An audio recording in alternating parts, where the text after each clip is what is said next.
I think we're recording. Good morning, everybody. Welcome to Jubilee Circle. We're so glad that you are here this morning. We're glad that we apologize for the folks who are now watching this as a recording. We just couldn't get the YouTube to work this morning, so we are coming to you via Memorex. But y'all in the building, see, this is the advantage of showing up in the building, is that you get the live. We don't have to stream anything. We don't have to worry about YouTube or anything. I stand up here, I talk, y'all listen. There you go. So this morning, we're continuing our Via Negativa theme of seeing in the dark, and all of this via we will be exploring how our willingness to see the world differently, to see through the eyes of the holy instead of our ego, can help us bring our darkness to the light. So for the past 19 months or so, if y'all have been living under a rock, which of course has been recommended over the past 19 months or so, we have been battling a virus that invades our bodies. However, I believe that we have been battling another type of virus in this world for much, much longer.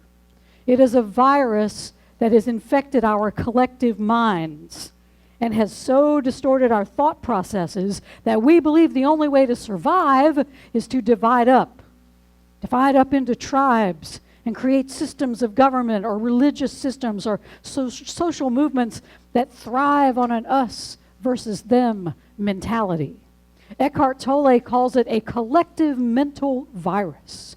And I think that's what's happening in the world right now. And it has led to the suffering and death of many people around the world under authoritarian rules that values one fraction of the society over another and creates systems of division between people over perceived differences in things like race or class or gender or religion or other ridiculous labels that our egos like to generate.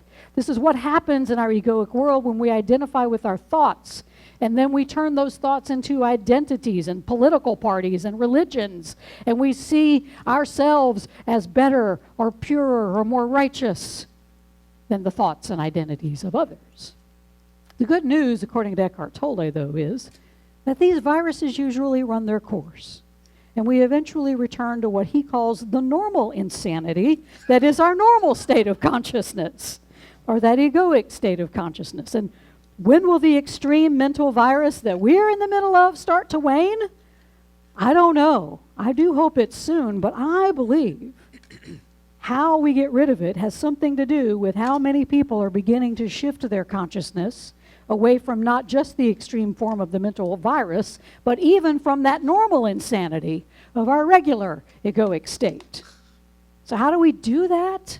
We do it by bringing our dark thoughts to the light so the holy can help us remember that we are that light of the world. And when I say that, I mean that we are the consciousness. We are the light that creates this world. We are the essence of God. And it is only when we accept that state of higher consciousness that we then become a vaccine against the most virulent strains of this collective mental virus. By remembering our light jubilance, we begin to heal our own mental virus. And then we become this big inoculation in the world against its growth. And then we can find our way back to the unity that will make us all say, oh, yeah. Please rise as you are able. And we begin this morning, as we do every morning, by remembering our four elements, the air and the water and the earth and the fire. And we burn black sage as a way to remember to set our intentions for this world, an intention to become that vaccine, to help us all cure this collective mental virus. And we orient ourselves in time and space, in this sacred time and space, by calling the four directions. Let us turn and face the east. To the Lakota, the east signifies the spirit, the realm of our unity with one another and nature and God. Spirit infuses everything we do, from small acts to large, whether we do them in a spirit of kindness or a spirit of vengeance. I invite you this morning, jubilants, to examine where your spirit is. Are you relying on the selfish, fearful spirit of ego to live your life? Or are you centered in your generous, loving spirit? This may shift from time to time, but being aware of how it moves in your body can help you live more fully into that spirit of love. Quarter turn to the right and we face the south. To the Lakota, The south signifies purity. This is not a moralistic term as much as it is a willingness to allow the holy to cleanse you of unloving thought and unloving deeds. Purity does not mean perfection as much as it means a willingness to let go of any thoughts or beliefs or ideas that no longer serve your spirit of love. May we be willing this morning to be purified by love. Quarter turn to the right and we face the west. To the Lakota, the west represents fullness. The kind of fullness we seek in this life can't be found in fear or the ego's happiness schemes. Instead, it can only be found within, offered to us in every moment by our higher divine self. So I invite you in this moment, feel the ground beneath you. Allow the fullness of the holy to hold you firmly in this present moment where love resides. Quarter turn to the right and we face the north. To the Lakota, the north represents thought and wisdom. Jubilants, where are your thoughts this morning? Are they centered in love, or are they wandering through the valley of grievance and irritation at the world around you? In the north, we are invited to come back to that inner divine wisdom that we all possess. In those thoughts of unity and love and compassion and peace, ultimately the universe of love will awaken within all of us. And as we turn back toward the center, everybody here today, whether you're in the building or watching later, you're already thinking about something else. You're thinking about lunch because it smells good back there. You're thinking about refilling your coffee. You're thinking about what you're going to do later this afternoon. And we are constantly thinking creatures, and we often feel overwhelmed by our thoughts. But in this moment, I invite you to breathe deeply and give your thoughts a soft place to settle for the next few minutes. Don't fight them. Don't try to chase them off. Open yourself to whatever comes in this moment this morning. But don't label those as my thoughts. Just see them as thoughts that arise and pass, like clouds in the sky, because when we understand that really is all thought is, just arising and passing clouds, ones we don't have to chase or follow. When we understand that, that's when we all get to say, oh yeah. All right. Remain standing and we will do our opening song this morning. Got a little Aretha Franklin for you. We're going to Aretha Foplin. got our friend Trisha here to sing for us this morning. Justin! See, when you come in the building, you get the special welcome. Ready? Everybody ready? 1, 2, 3. Dang, turn that down.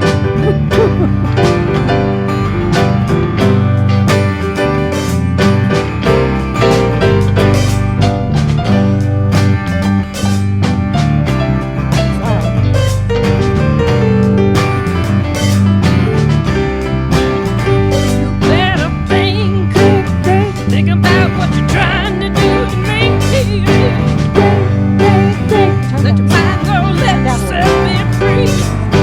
Let's go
right. We blew the doors off of that. I know, but we were peeking. I don't know. We were peeking over there. All right, well, there's you're awake now. There's your loud music for the morning. All right, welcome everybody to Jubilee Circle. We appreciate y'all being here in the building this morning with us to enjoy this time of fun and fellowship and, okay. I'm going to have to just be riding the volumes today, so y'all stick with us. All right. Okay. Hey, y'all. Good to see y'all. A little bit about us, Jubilee Circle. We are an inclusive, progressive interfaith community here in Columbia, South Carolina. We teach the timeless common wisdom of love and unity that is found in all mainstream religions, in metaphysical philosophies, in mysticism, and inspired secular and religious writers and teachers throughout the ages. We use popular music, teachings, weekly celebrations, educational and artistic events, and other community building activities as we try to create a space for everybody to experience transformation so then they can go out and be a force of transformation in the world. And we believe that we're all here to expand our souls, to find a deeper meaning to life, to renew our commitment to love and peace and justice, and learn how to love wastefully and undergo a transformation from the inside out that helps us discover how to live more fully into our higher divine self. We also recognize we're all part of God's good creation. We are formed not just in stardust, but we are formed out of love and joy. And we humans, though, we forget this. We slide out of the womb and we look around the world and we see my body and your body and we think everything is separate. We have forgotten that we are one, and so we see others as either beautiful or ugly or good or bad or generous and stingy or loving and recalcitrant. Recalcitrant, right. So let us remember this morning, jubilance, what our function is in this world. We are to continually remember who we are, to return to this home we've never left while we embody and become that open channel for the love that created us. Oh, yeah. All right, so a few announcements as we move on. We're going to continue our Via Negativa theme of Seeing in the Dark next week on the 14th. But I'm not going to be speaking to you. Julie Buckley will be up here. We're going to use some music from the Beatles. We're going to sing "Don't Worry, Be Happy" and a song from Mary Poppins. So, so it's going to be fun because Julie is going to show us how laughter can help us see during the dark times. I love to laugh. So yes, so that's what we'll be doing next week. And I'll be here, so we're just, Julie volunteered to give me a week off. So yay, Julie. And coming up, of course you will. And so coming up today, after celebration, we are going to have our first town hall meeting to talk about Jubilee Circle's future, what we want it to be, how we want to proceed. We will have a Zoom component. For those of you who are watching the recording, we will have another town hall meeting on Wednesday, November 10th, this coming Wednesday at 7 p.m. And that, again, will be a hybrid meeting of folks who will come into the building and folks who will join us on the Zoom. So stick around this afternoon. That's what we're going to be doing immediately after celebration. And we do have some yoga going on. Malika Daniels with Healthful Healers is leading yoga classes at Jubilee Mondays, Tuesdays, and Thursday nights at 6:30. Cost is $15 per session, and her contact information is in the bulletin if you want to double check with her and see when she's doing courses so you can join. All right. Any other announcements? Anything I'm forgetting back here? All right. Thank you, Jesse, for my good get well card. Oh, yes. Yeah, Jesse wrote a good get well card to Keith last week, and so he got that. Thank you very much. All right. Hear these wise and holy words. From A Course in Miracles, Lesson 132. I loose the world from all I thought it was. The thoughts you hold are mighty, and illusions are as strong in their effects as is the truth. A madman thinks the world he sees is real and does not doubt it, nor can he be swayed by questioning his thoughts' effects. It is but when their source is raised to question, that the hope of freedom comes to him at last. Now, the source of thought has shifted, for to change your mind means you have changed the source of all ideas you think or ever thought or yet will think. You free the past from what you thought before. You free the future from all ancient thoughts of seeking what you do not want to find. The present now remains the only time. Here in the present is the world set free. From the book Karma, A Yogi's Guide to Crafting Your Destiny by Sadhguru. Whatever you do with your body, mind, or energy leaves a certain imprint. These imprints configure themselves into tendencies. These tendencies have been traditionally described in India by a wonderfully apt word, vasana. Literally, vasana means smell. This smell is generated by a vast accumulation of impressions caused by your physical, mental, emotional, and energy actions. Depending on the type of smell you emit, you attract certain kinds of life situations to yourself. However, the capacity to adjust one's vasana is not an option reserved only for the spiritually adept. It is possible for each individual to choose not to be a victim of their vasana to a great extent. All it takes is a certain awareness. With a little awareness, every human being can begin to transform habit into choice, compulsion into consciousness. And from Michael Singer's talk, Give Up the Old Way. No matter what problem you're having, you're the one who's having it. You're not it. You're the witness, the consciousness, the awareness of being that is aware that this discomfort is going on inside of you. You will reach a point where instead of the recognition of these problems pushing you into the mind and then out into the world, it pushes you back into the zone.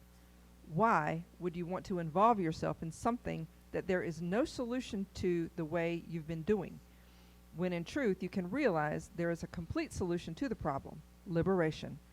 Free yourself from your attachment to the part of your being that has the problem.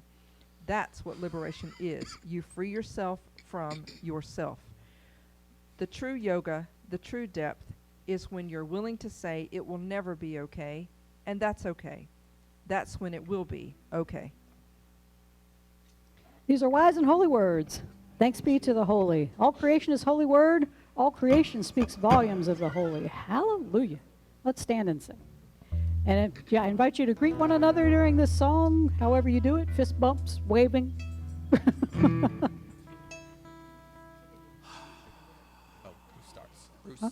Bruce? Oh, Bruce starts. 3.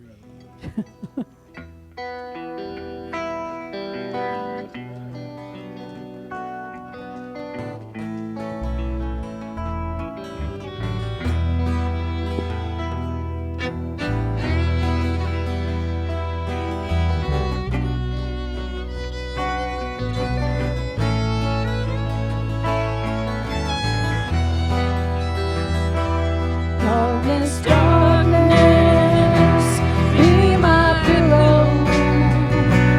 Take my hand and let me sleep in the coolness of your shadows, in the silence of your deep. Darkness, darkness, long and lonesome is the day that brings me. I have felt the edge of silence. I have known the depths of fear. Darkness, darkness, hide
may be seated.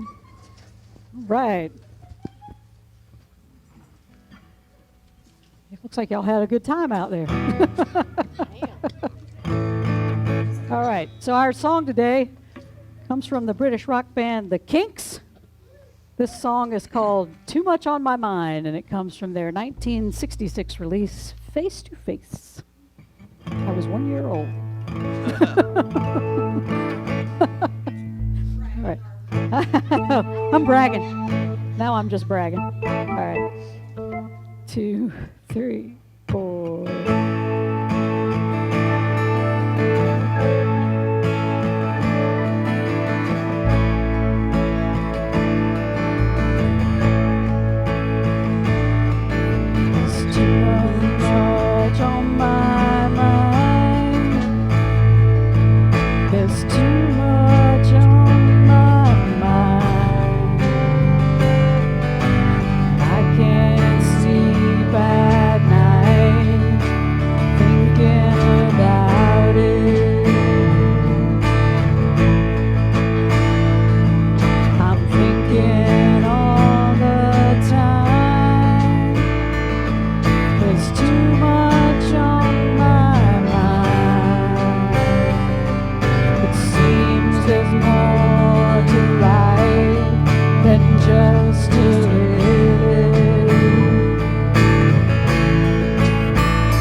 I began dating back in 2019, one of the first things she did was go through my closet. She weeded out all the kinds of clothes that I had become accustomed to wearing when I was a teenager. My fashion philosophy was this: if it's comfortable, and I can buy it in several different colors, and especially perhaps plaid, it's coming home with me. Consequently, my wardrobe has not changed much from the time I began buying my own clothing, and mainly consists of button-down plaid shirts, t-shirts, jeans, and comfortable shoes, which is also officially known as the lesbian uniform. Now, I don't want you to think that Beth just marched into my house and began weeding my clothing without permission. I had been thinking already for quite a while, before this courtship began, that I needed to change up my style. I didn't know how. But the thought was confirmed one Sunday morning when Fran, I wish Fran were here, she could recount this. Sorry, a little tickle in my throat. I walked by Fran and I said good morning, and she commented on how nice my outfits had been looking since Beth had become my official dresser. And I told her what was going on, and she said, you know, when I first saw you at open mic night, I thought perhaps your day job was that of a park ranger, and you just didn't have time to change your clothes before you got to open mic. And I laughed, and Beth was walking by, and I grabbed her, and I said, Fran, you got to say that again. You got to repeat that. And she said it again, and it was hysterical. I mean, that is like the best proof, you know. But the key to all of this is that I was willing to allow Beth the freedom, mostly, to toss out almost all. This one survived. See, this is an old Columbia one that I've had forever and ever. And she did not dress me today. And I dressed in this. This was intentional to wear something that I refused to let go of. But she did toss out a lot of old clothing that didn't fit me anymore, either in size or in style, and she allowed I allowed new clothing to come in, even if it's not really the kind of style that I preferred in the past. You know, not all of my old clothes have been sent to Goodwill. I kept this one. There were many pieces, especially of the plaid and flannel variety, that do remain in my closet today, and I wear on occasion just because I was unwilling to part with them. But this, I think, is exactly how the universe deals with our thoughts and our beliefs. We have a whole mental closet stuffed with outdated ideas, bad habits, defeating thoughts and patterns and beliefs that are no longer serving us. We like to keep them around, though, because they're comfortable and they're comforting. When some event, person, or new idea comes along and challenges us to weed out these old, outdated ideas, we rebel. In fact, we often will cling to them even tighter because they're being challenged. And I know I let go of a few beloved pieces of clothing, and I have yet to feel completely comfortable with my newer outfits.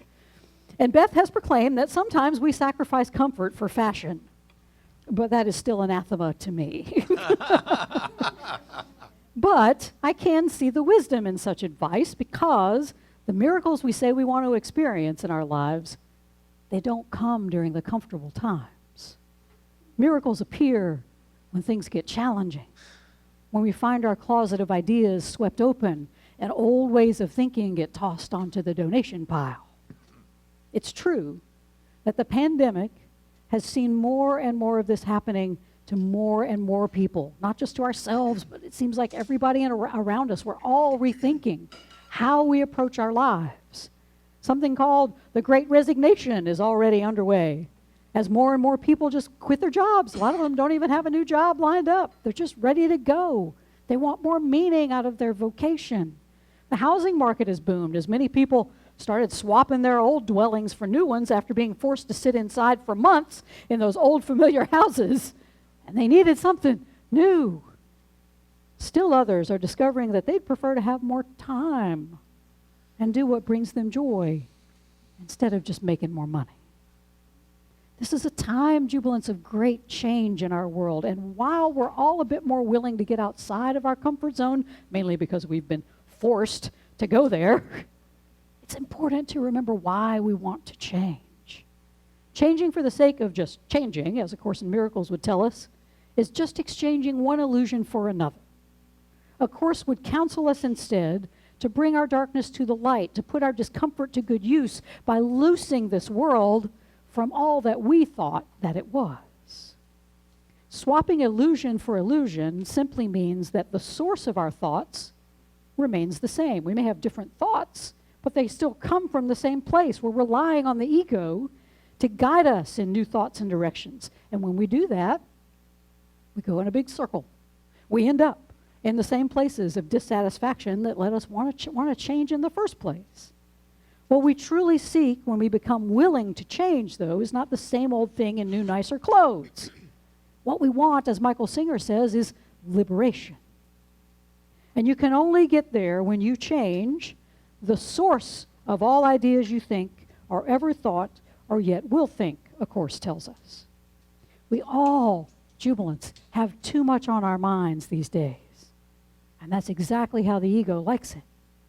Because when we're distracted, we can be spurred into impulsive actions that will bring the same results no matter what we do. In the end, we may have something new, but we all have that sense of emptiness or not enoughness that remains, even when the world outside seems different. That new source for our thoughts is, of course, the holy, which shows us the path to true liberation from the ego's outdated and worn-out strategies for happiness or success. So how do we change the source of our thoughts, jubilants? One word: karma. Breathe deeply. 2, 3, 4.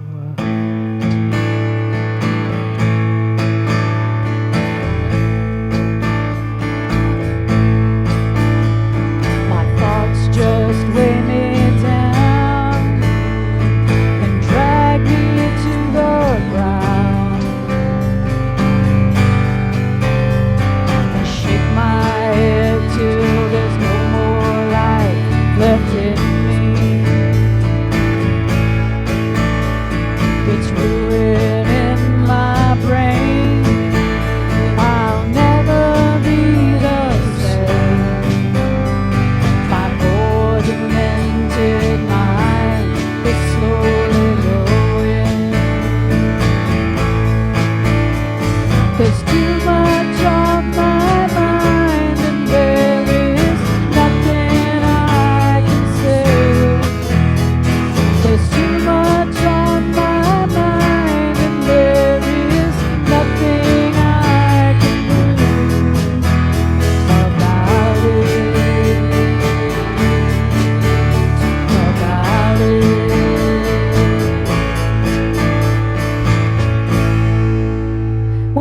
the word karma, we instantly think of it as something related maybe to reward and punishment.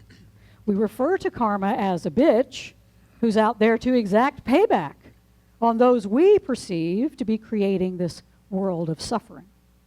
Though it may be a deeply satisfying thought that somebody gets their comeuppance or their karma, it's among those ideas that need to be weeded out of our cosmic belief closet. Karma, according to yogi and mystic Sadhguru, doesn't necessarily refer to actions you take in the world around you, whether they're kind or not so kind. Instead, he says, karma is action on 3 levels: body, mind, and energy. Whatever you do on these 3 levels leaves a certain residue or imprint on you.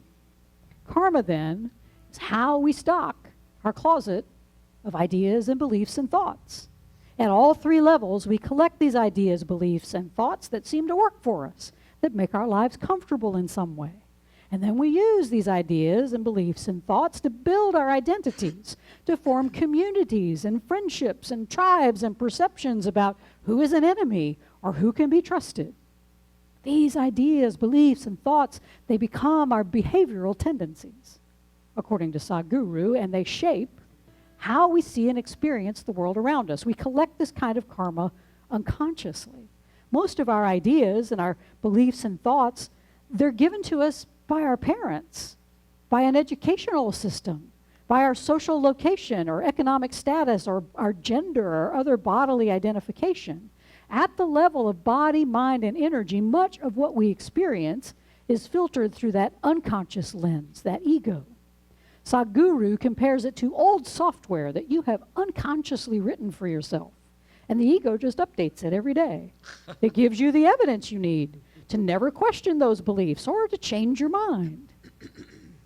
So being willing to rewrite that software, to loose the world from all that you thought it was, is the first step toward true liberation. If you're not willing to clear out your thought closet, all that egoic bad karma becomes not only heavy and out of date, but according to Sadhguru, it stinks. These tendencies, he writes, have been traditionally described in India by a wonderfully apt word, vasana. Literally, he says, vasana means smell. This smell is generated by a vast accumulation of impressions caused by your physical, mental, emotional, and energy actions. Depending on the type of smell you emit, he says, you attract certain kinds of life situations to yourself. Now, we're not talking about a literal odor of somebody's karma, but you're aware of people who always seem to bring bad luck to themselves, or even those who seem to live sort of a charmed life. No matter what they do, no matter how bad the situation seems, they come out smelling like roses, right? That is the fragrance of your karma, and it will dictate what kind of situations and people and things you will attract into your life. I've said before, I used to be a very angry person. I had a very stinky, awful, fetid kind of karma. And it brought me into all manner of terrible situations, loss of relationships, loss of my own peace of mind, loss of a feeling of health in my own body, lots of anxiety and tension, and feeling that the world was just generally against me. So when I changed the source of my thinking, though, from that fearful ego to my loving, higher divine self, I was able to heal my anger. The fragrance of my karma jubilance over the years, it has changed. As a person who's now dedicated to clearing out all ideas, beliefs, and thoughts of anger, fear, and hatred, I am not there yet. I am dedicated to it, though. But I am now a more peaceful and loving person, and I seem to be attracting a lot more peaceful, loving, and amazing people and situations into my life. The capacity to adjust your vasana, to clear out that closet of dead, stinky ideas, beliefs, and thoughts is available to all of us. You don't have to be enlightened. It just takes awareness and willingness. I knew that my literal clothing was not serving me anymore. I'd been aware of it for a while. Fran's comment showed me I was already on the right path of thinking about changing my style. I could be a park ranger. I sure could. But awareness of my anger and the problems it was causing in my life was also that first step, that willingness to transform that habit into choice, to transform my compulsions into consciousness. And once we become aware, then we can follow Michael Singer's advice and recognize that we are not our problems. We are not our ideas or our beliefs or our thoughts. We are not the identities we create by our belief in them. We jubilants are the observer. We're the higher divine self that has no problems. In this place, there are no worries. There are no ideas. There's no beliefs and no thoughts. We are at perfect peace. We are divine light and nothing else. Instead of obsessing about our problems and our ideas and our beliefs and thoughts about them, Singer says we should allow them to push us further into the zone, to push us further into ourselves. We need to allow the universe to clear out our closets of old ideas, of beliefs and thoughts that no longer fit us. It's a scary thought, though, to clear out all those old beliefs and thoughts. Because I'll tell you what, the true agenda of the universe, and sometimes Beth, is to leave our closet completely empty. Universe wants you to be fully naked. It wants you to be clothed only in your innocence, in the love and light that created you. This is, of course, the ego's worst nightmare. This is why you have so many dreams about being naked and afraid. The ego likes to dress itself up in different costumes so we can be liked and adored by everybody we meet. In that unconscious state, though, our karma can become rancid. It can attract more and more perceived problems into our lives. Liberation, according to Singer, and according to A Course and Sadhguru, all three of them are saying this. This is what liberation is. It's when we realize whatever scheme the ego has cooked up to solve our problems, not one of them will work. You'll always come back to wanting more, to not being satisfied. It never produces peace. As long as the ego is our source for ideas and beliefs and thoughts, we're always trapped inside this stinky karma that clothes us in its rags and traps us in an endless reality of dead ends. Liberation, Singer says, is when you free yourself from yourself. The true yoga, the true depth, is when you are willing to say that it will never be okay, and that's okay. That's when it will be okay. And I want to repeat that because that is really a mind bender, and I have been going around this bend for the past couple of weeks when I heard Singer say this. The true yoga, the true depth, is when you're willing to say it will never be okay, and that's okay. That's when it will be okay. And this is when we start to protest about that one article of clothing we refuse to throw out. I didn't throw this one away. Maybe today. And that's okay. Yeah, yes. Maybe today. Maybe today. Maybe not. But we always want to hang on to that one belief that we think will make it okay out here in the world of form. The truth is we can't, not while our ego is the source. Because the ego has no plan to make anything in this world okay. It thrives on chaos. It thrives on division and fear and tribalism. The world will always be a mess. Even if we tidy up a few corners here and there, the world outside of ourselves will never be okay. Because we will always judge it in some way as not okay. It's our judgment. Which means this is not a fatalistic idea. Instead, it's the root of liberation, the final outdated outfit that just needs to be tossed. The world does not need to be okay for us to be okay. Relinquishing the idea that it must be okay so we can be okay is freeing. This is what A Course calls the holy instant. When we realize that this world is simply our classroom. It is not our true home. Any problems that we think we have, we made up in our mind anyway. There's no problem out there. It's okay that we don't perceive it as okay. The reason we're here is that we've forgotten who we really are anyway. We've forgotten that we're the higher divine self, that observer who experiences the world but does not get caught in it. And it doesn't mean we're not here to make the world better. We are. Our function here is to remember who we are. We are that pure light of love. And then to build relationships based on that love with everyone we meet.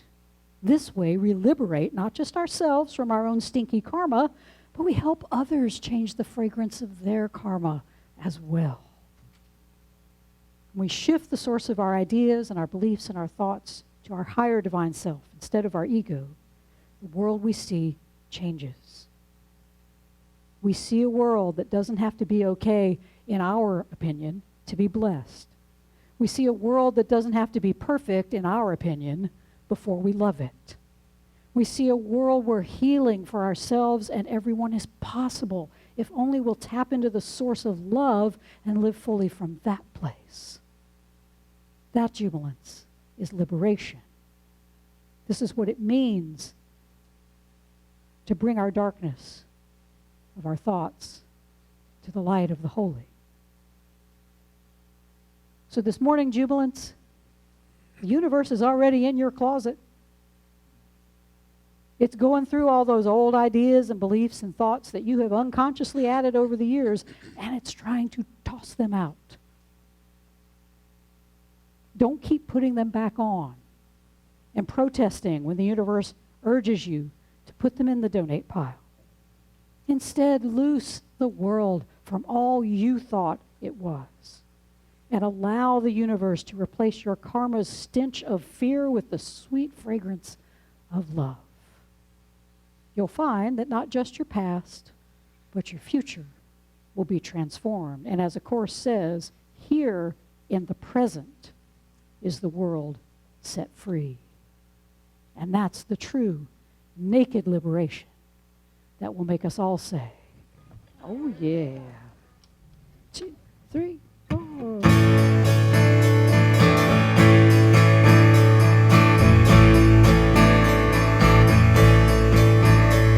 My thoughts just weigh me down and drag me to the ground.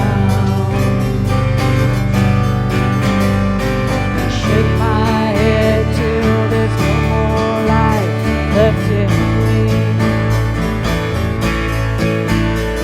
It's ruining my brain. I'll never be the same. My poor demented mind is slowly going. There's too much on my mind, and there is nothing I can say. There's too much on my mind, and there is nothing I can do about it. About it. There's too much on my mind.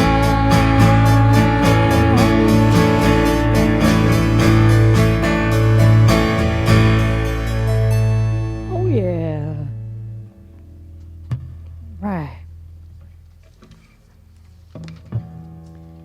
I invite you during this prayer time to notice there's probably too much on your mind. Thoughts arise unbidden. Where do they come from? They seem to be there all the time. Michael Singer, in his first book, talks about the thoughts in your head like a roommate that won't shut up. That you're just sitting there and you're trying to relax, and it goes, hey, did you pay the bill? Hey, who ate my stuff in the refrigerator? Did you buy groceries? What's going on, man? Talk to me.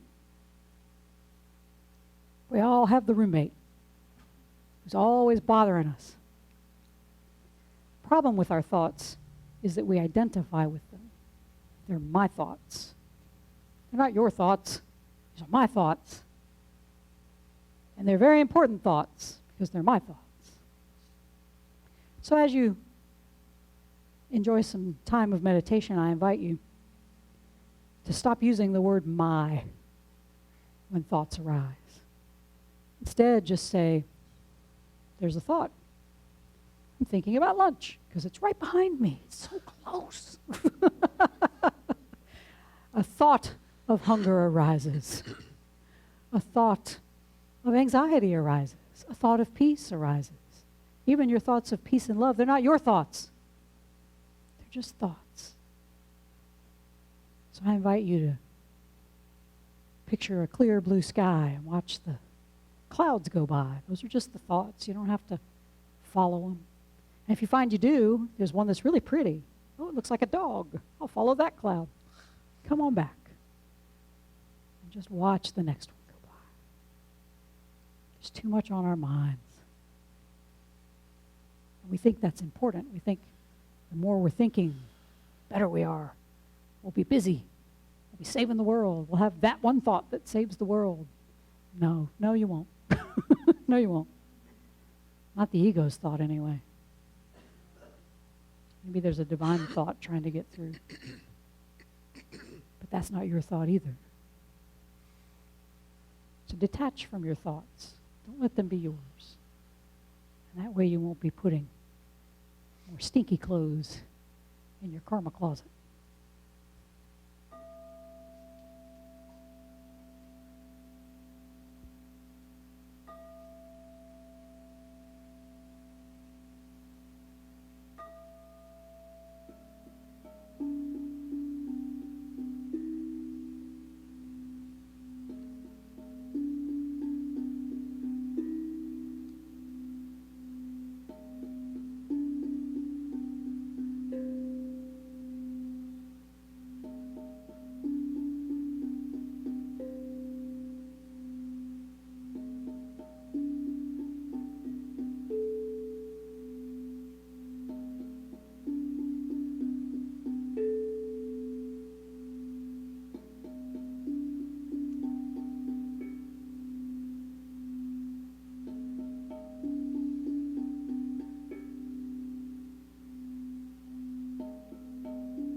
Thanks to this amazing band. We got Bruce Clark over here on the guitar, lead guitar player for us.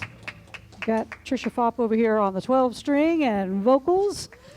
Michael Sprinkles Reisman over there playing the violin and piano and everything else. Keith Edwards, who we are so grateful that Keith is with us after some scary, scary health times. So we are amazed. Keith has kicked the butt of everything that has come at him. And your birthday's coming up too, isn't it? 26th. You're going to be 60, 71. Whoa! Rock and roll bass player in South Oldest rock and roll bass player in South Carolina. It's probably true. There's probably some bluegrass guys that are older. Yeah. And Beth DeHart. Yeah. And Beth DeHart back here on the drums. Woo! And I'm Candace Shalou, and I heard the cats. All right. Maybe not successfully, but I try. All right. Speaking of herding cats, trying to get people to donate these days, kind of like herding cats. But we have a very, very dedicated and faithful giving community, and here's one right now. Thank you, Jess. And that giving community that you all are a part of has kept us afloat here some 19 months since COVID began, and we are grateful. And we are also grateful to those of you who have not given and want to give for the first time to keep us going here in the Columbia, South Carolina area in this community, but also out there in the world through live events and recorded media. So we ask for your generosity that you will support us in our time of need so we can support our community in its time of need. And you can do that by several ways. You can go to our webpage, jubileecircle.com, and there is a donate button there, and you can give either through PayPal or you can give on Venmo, or you can send an old-fashioned check if that's the kind of thing you like, and send it to Post Office Box 4611, Columbia, South Carolina 29204. And we do have some faithful and generous and wonderful people who love to write checks and send them to us in the mail. Old-fashioned ways, they just never go out of style.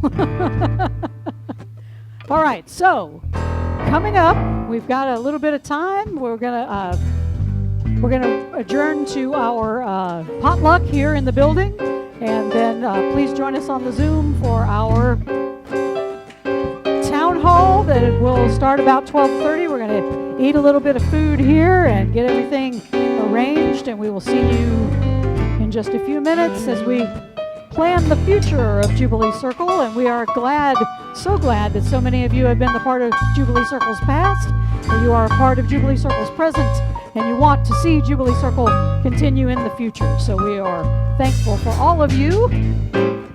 And gratitude is one of the things we preach around here, because Meister Eckhart, remember, he said, if the only prayer you ever say is thank you, that will be enough. Because if you are in that state of gratitude, you can have no grievance, you can have no fear, because you know that this is a generous universe that we live in, and you are grateful in that moment. And so together we say thank you, and we say, oh yeah!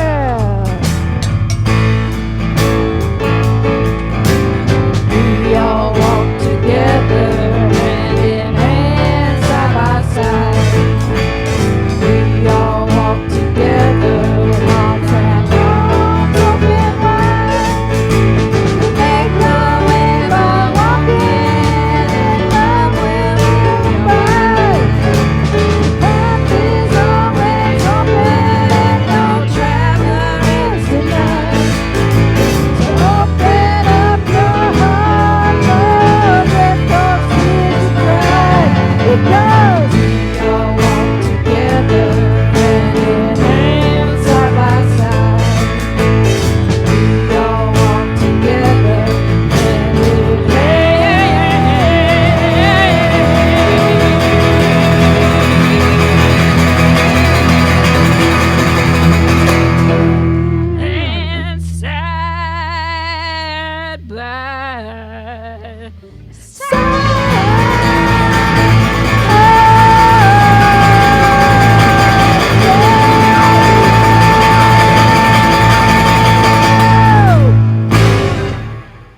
Yeah.